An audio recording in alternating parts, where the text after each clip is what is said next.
ambuh. Saya tak ambok senilang. I nangis sorang-sorang tau malam tadi. Tak ada. Nangis sorang-sorang. Wek. Dah nak sasul. Nangis sorang-sorang. Sikit lagi dia nak sasul tu. I call Cik B je. I call Cik B, call you. Tak ada. I call Cik B. Macam mana you call Cik B? I call Cik B lah. Telefon I call Cik B tolong I. Ya, haunya. Ya ke Cik B? I kalau orang yang I lukis tadi dekat whiteboard.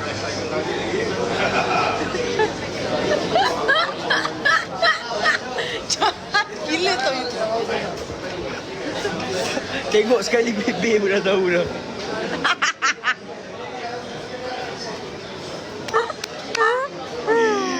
Tengok bibir pun dah tahu dah siapa. Tak, yang lagi cool yang I buat tu.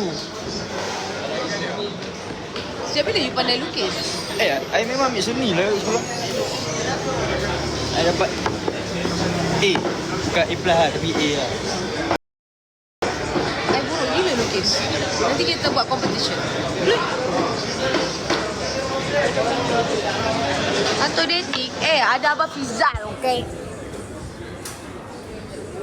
Kita orang tak dating. Aziba muka sangat-sangat penat. Ya Allah.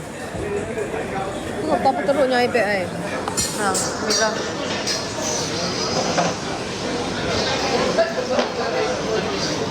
I look like I'm gonna die soon.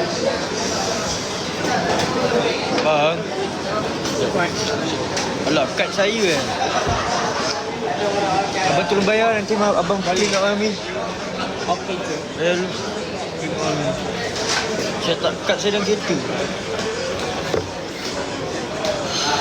Cik dating, tak adalah. Dia siang tadi dia dah dating dah. Apa siang tadi? Tadi korang dating ramai-ramai.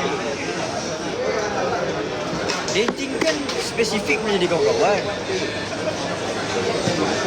Tak apalah, I pun pening lah. Ayam kepuk satu, tak nak, tak sedap.